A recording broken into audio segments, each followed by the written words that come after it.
Hey, good morning. Have you ever had something that you thought was really, really good turn out to be not so good at all? Or something that you thought was the worst thing that could possibly have happened? And it ended up after everything was settled and it was all done and the consequences realized that it was actually the best thing that could have happened. Sometimes our perception at the moment is completely wrong. Sometimes it's right. But in this particular case, we look at the law, thou shalt not, or the speed limit, or the red light. And I'm thinking, oh, I want to go faster. I don't want to stop. Why is this light thinking for me? I can see there's no traffic. I could go safely.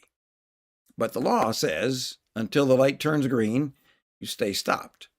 If the light turns yellow, if you're in the intersection, here's the law. If you're in the intersection, get out. If you're not in the intersection, don't enter it. That's for the yellow light. For the green light, we all know what that means. So these laws and these rules for traffic, these laws and these rules for taxes, we have laws and rules for society so that we can get along. They form guardrails and fences and keep us relatively safe.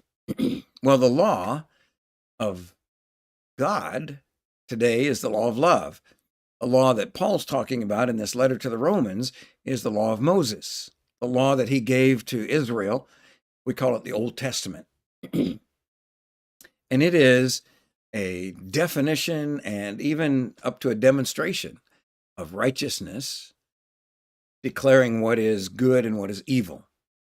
So Paul is carrying on this argument here in chapter 7, and he says, therefore, did that which is good, that is the law, did that which is good become a cause of death for me?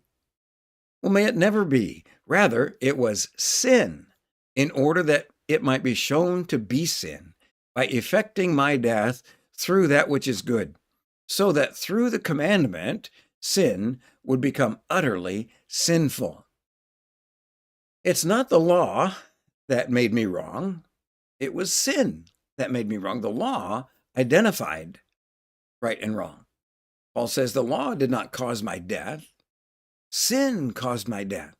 The law just illuminated it. The law is good, but sin through the law slew me, killed me. But Paul is maintaining a very clear position that the law is good. It is perfect, it's right, it's whole.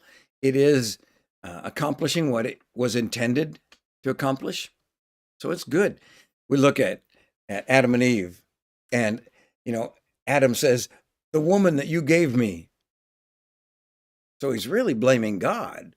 He's really saying, God, this law that you created, this rule that you made, that's what's the problem.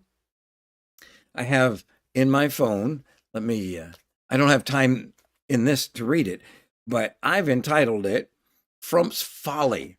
This attorney has said we should, or not Crump's Folly, that we should redefine crime.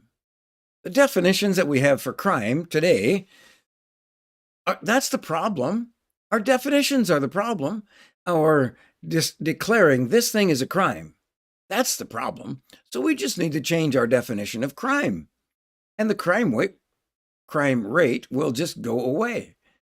I'm thinking, what foolishness is this? So you can look it up. His name is Crump, C-R-U-M-P. And it'll blow you away.